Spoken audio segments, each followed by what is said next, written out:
gostosa estar com os irmãos e quero agradecer a todos pelo acolhimento e pela atenção. Hoje, às 11h45, eu pego o ônibus de volta, porque 15 para 10, amanhã eu tenho que estar em uma escola para falar com os alunos e professores do pátio da escola. Todas as segundas-feiras, todas as segundas eu tenho que estar ali. Graças a Deus tem dado bom resultado. E peço aos irmãos que continuem orando pelo trabalho que está fazendo na igreja. E convido também alguém que quiser ficar uma semana comigo lá. São convidados. Pode ser 1, 2 ou 3. A casa é pequena, mas a gente dá um jeito. Não é? Para dormir é fácil, para comer é mais fácil ainda.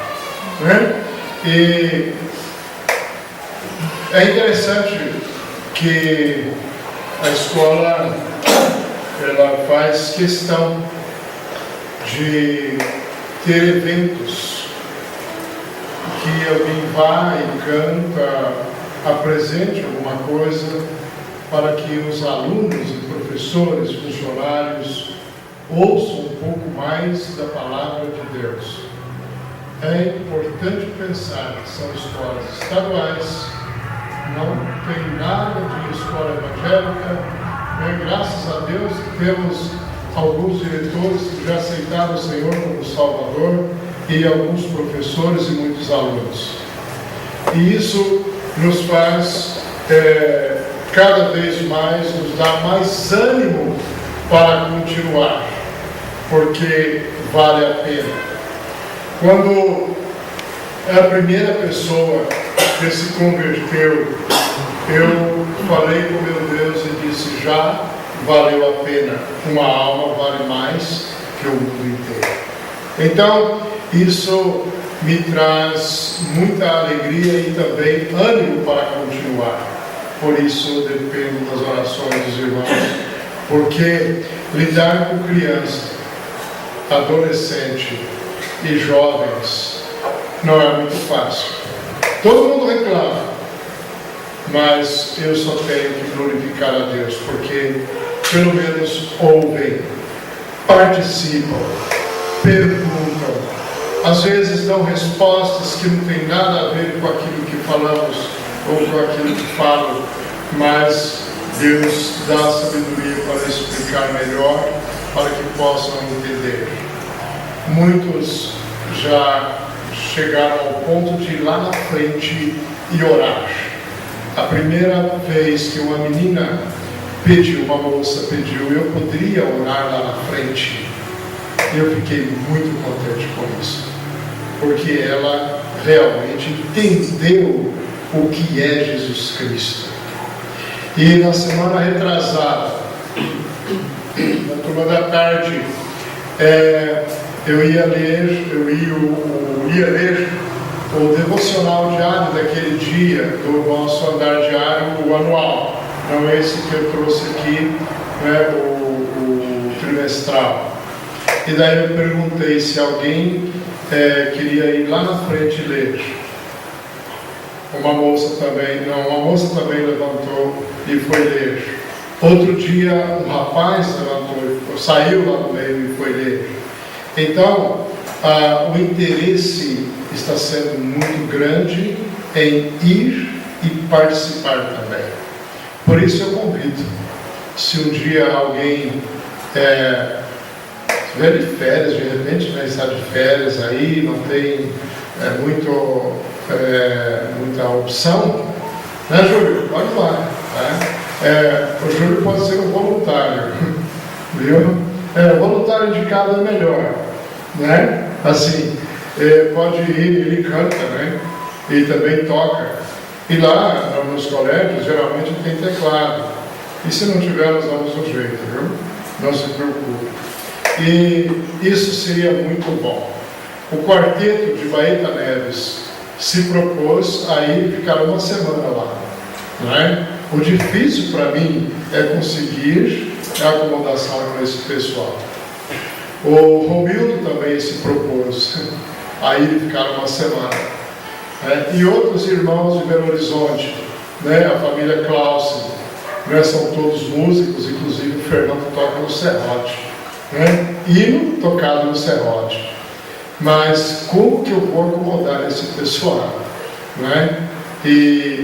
Mas para Deus nada é impossível, e nós estamos programando isso, porque quanto mais participação tiver, melhor o trabalho vai ser aceito. Eu peço aos irmãos que orem por isso. Bem, também ontem eu contei uma experiência de um rapaz, hoje de outro, que é do homem, o candomblé, o candomblé, o que ele fez, que ninguém chega para mim e diz: você poderia me arrumar 20 Novo Testamento ou 100 revistas para eu levar em tal lugar? Porque pesa para levar. Esse rapaz pediu, e ele levou. E distribuiu lá na ilha, e depois veio dizendo que foi muito bom e que foi muito bem aceito. Ore por ele. Eu agora esqueci o nome, ontem eu falei o nome dele, hoje de manhã eu falei o nome dele, agora eu esqueci. Se eu não me engano, Marcelo. E esse rapaz, ele é meio esquisito, você vai conversar com ele, mas ele mudou. A mudança é que faz a diferença. A importância da mudança é que faz a diferença. Aquela mulher que é muçulmana, que não deixava de maneira alguma eu entrar na sala. Hoje, ela pede literaturas, disse que está lendo a Bíblia e assim por diante. Então, o marido dela também está lendo. E eu mando material infantil para o neto dela, aí eles têm que ler as histórias para ele, porque ele exige, ele pede. E a filha dela também, que é professora, carece muito das orações, o nome dela é Samara. Então, gente, o desafio é grande, mas o Senhor é maior. E o Senhor, Ele está chamando, convidando pessoas para a sua obra. Agora, talvez Ele já te convidou, talvez Ele já te chamou. Você está esperando Ele te mandar. Quando Ele mandar, não pare. Deixa tudo que tem e vai. Porque quando ele chegava para os discípulos e dizia: segue-me, eles deixavam tudo, rede que estavam consertando, entregavam para o Pai, para os seus empregados e iam embora com o Senhor Jesus e acompanhavam o Senhor Jesus. Não podemos recusar o chamado e muito menos o mandato. Nós encerramos hoje com a parte onde fala nós chegamos a falar sobre a audácia de Satanás, não é? Nós chegamos a falar sobre a audácia de Satanás. Satanás, ele é muito astuto. Satanás, ele tem artimanhas. E às vezes ele traça metas para perturbar, atrapalhar o caminho daquele que quer servir o Senhor. Mas nós vamos falar um pouco mais sobre o pecado do lado de fora, em conflito com aquilo que está do lado de dentro, não é? E também depois nós vamos falar da libertação de tudo isso e ver o que podemos fazer para evitar os dois e apenas deixar o Senhor trabalhar. Muito bem. Em toda parte onde há mentira, é interessante que mentira tem em todo lugar, né? Todo lugar tem mentira. É difícil você chegar em um lugar onde não há uma mentira. E muitas vezes a mentira repetida diversas vezes, muitas vezes, ela passa a ser verdade. As pessoas acreditam como verdade. Um exemplo: os filhos de Jacó acreditaram na sua própria mentira, ao ponto de ir até o fim mantendo aquela mentira. Chegou lá no final, eles acharam que era verdade, ao ponto de dizer o próprio José: nós somos em 12, mais um é morto. Né? Acreditaram na sua própria mentira, ignorando o plano de Deus, ignorando a condição de Deus, ignorando o que o pai fazia como servo de Deus. E nós, como cristãos, nós precisamos deixar, como lemos hoje, toda a mentira. Toda a mentira. Apocalipse diz assim: bem-aventurado o varão que lava as suas vestiduras do sangue do Cordeiro e entra na cidade pelas portas. Fora ficarão os cães, os feiticeiros, os idólatras e todo aquele que ama e comete mentiras. A pior coisa que existe no mundo é você conversar com um irmão e saber que ele está torcendo as palavras, falando meia verdade. E não existe meia verdade, existe mentira. Porque meia verdade é uma mentira inteira. Não adianta. Porque Deus não considera meia verdade. Ou você mente, ou você fala a verdade. Ou você anda no caminho certo, ou você anda no caminho errado. Em cima do muro você não pode ficar. Em cima do muro nós não podemos ficar. Mas Satanás, com toda a sua astúcia, ele é submisso. Satanás não faz bem o que quer também não.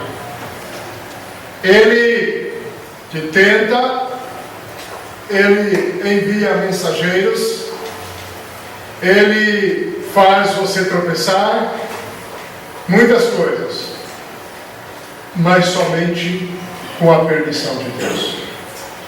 Não pensem que Satanás chega assim e diz: eu vou derrotar todo mundo. Negativo, ele não tem esse poder. Ele tem poder, mas o Senhor Deus é o Todo-Poderoso. Ele, para ele atacar a saúde de Jó, ele teve que ter a permissão de Deus. Ele não foi por conta própria. Bem que ele queria, mas ele teve a permissão de Deus. Deus permitiu. E Deus disse: só que na vida dele você não toca. E ele não tocou. Ele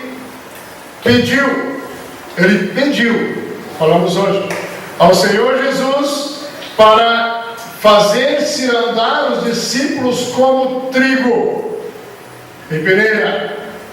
E o Senhor Jesus disse para os discípulos: mas eu roguei por vós.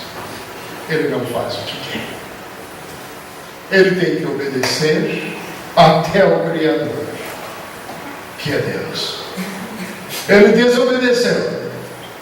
E ele ataca muito mais hoje, porque o tempo dele está próximo. A destruição dele está perto. E cada vez mais, com certeza, ele vai atacar. Ele é reconhecido na história bíblica e na teologia cristã como o maioral dos anjos caídos. Maioral dos anjos caídos. É verdade. Isso é verdade. E ele tem um certo poder, mesmo que seja limitado. mas nós temos que respeitar essas condições e buscar o Senhor de todo o nosso coração, porque Ele está aí para atacar. Satanás está para atacar. Ele não vai permitir de maneira alguma a sua derrota. Mesmo que ele já foi derrotado tantas vezes pelo Senhor Jesus, mas ele continua ativo. Existem algumas pessoas que dizem assim: nós vamos amarrar Satanás. Ninguém amarra esse cara, não. Irmãos, ninguém amarra ele, não. Haverá um dia que ele será amarrado, mas quem o amarrará é o Senhor Jesus. Vai prender. Isso definitivamente. E daí então ele vai ser lançado no lago de fogo no final. Mas esse negócio, porque está amarrado, é muito comum escutar: ele está amarrado. Eu não sei o que ele está amarrado, não. Tá? Ele está muito solto e tentando, bramando como um leão. Vamos falar mais um pouco sobre isso, buscando quem possa tratar. Então temos que pensar nisso. Satanás não é aquela figura ridícula que pensam por aí também, não. Aquele cidadão da obscuridade, né? Terrível, que tem chifres, aquele indivíduo que tem uma cauda longa e na ponta da cauda tem uma flecha lá, né? Uma ponta, né? Não é aquele cidadão que usa um garfo, um tridente, não é esse cara. Não é isso que pensam. Satanás, ele vai apresentar-se como anjo de luz. Ele se apresenta como um anjo de luz para enganar os escolhidos de Deus. Por isso nós temos que estar prontos para lhe servir. E só conseguimos fazer isso se realmente estivermos preparados com o Senhor, pelo Senhor, para combater o grande inimigo. Ele também existe. Muitas pessoas dizem que não existe. Eu já ouvi falar isso. Satanás não existe. Se Satanás não existe, então para que existe Jesus? Eu não preciso. Se Satanás não é o tentador, por que Jesus morreu na cruz? Para nos libertar dos nossos pecados. Se as nossas obras têm condição de fazer alguma coisa para a nossa salvação, então não precisava de Cristo morrer na cruz. O muçulmano, ele não acredita no Senhor Jesus por uma simples razão. Porque eles acreditam nele como profeta apenas. Porque Deus não iria matar o seu filho. Deus não ia matar o seu filho. E então, ele não é o Filho de Deus. Eles dizem assim. Agora, para nós, ele é o Filho de Deus. E ele morreu na cruz do Calvário. Sofreu açoites, sofreu tanto até chegar lá. E foi pendurado em 3 pontos. Só que não foram aqueles cravos que seguraram o Senhor Jesus na cruz. Que segurou o Senhor Jesus na cruz foi o amor de Deus pelos meus pecados. Foi isso que o Senhor me deu na cruz. Porque se Ele quisesse, Ele fechava os braços e nem marca nas suas mãos ficava, porque Ele tinha poder. Mas Ele ficou lá e foi até a morte pelos meus pecados. E Ele foi tirado dali e sepultado, mas Ele ressurgiu para derrotar a Satanás e também para me justificar diante do Pai dos meus pecados. Ele é o justificador de pecados. Agora, chegará um dia que ele não mais será justificador de pecados. Falaremos daqui a pouco sobre isso. Voltando para a questão de Satanás, do diabo, ele tem alguns nomes, não é? Ele tem alguns nomes. E eu relacionei aqui 10 nomes para esse indivíduo que pode se apresentar de terno e gravata por aí afora e as pessoas acharem que é um grande homem. Primeiro é o diabo, em Mateus capítulo 4 e versículo 1. Em segundo, o tentador, Mateus capítulo 4 e versículo 3. O maligno, Mateus 5 e 37. O inimigo, Mateus 13 e 39. O acusador de nossos irmãos, Apocalipse 12, versículo 10. O príncipe deste mundo, João 12, 31. O Deus desse século, 2 Coríntios 4, 4. O pai da mentira, João 8, 44. A antiga serpente, Apocalipse 12, 9. E por fim, o anjo do abismo, Apocalipse 9, 11 e Mateus 13, 19. Nomes dados a Satanás. E todos esses sempre mostrando como ele é maléfico. Todos. Satanás não dorme. Satanás não brinca. Mas nós temos a graça de nosso Deus e temos o privilégio de ter o Senhor conosco, quando o salmista diz que ele não dorme e nem dormita, o guarda de Israel. Ele não dorme e nem cochila, o guarda de Israel. Está atento, está vendo o que os seus servos precisam, necessitam, e coloca anjos ao nosso redor, como falamos ontem. E não deixa de maneira alguma acontecer algo conosco que não possamos suportar, porque o Senhor é bom e a sua misericórdia dura para sempre. Não podemos pensar, agora Deus, eu creio que esqueceu de mim porque me aconteceu tal problema. Aconteceu o problema? Veja por que aconteceu e busque a Deus, porque Deus não é Deus de problema.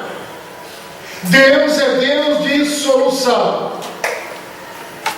E muitas vezes nós começamos a olhar as coisas lá de fora, pensando que podemos obter lucros ou alguma coisa importante sobre aquilo, e trazemos para dentro de nós, porque o pecado que está do lado de dentro está em conformidade com aquilo que está do lado de fora.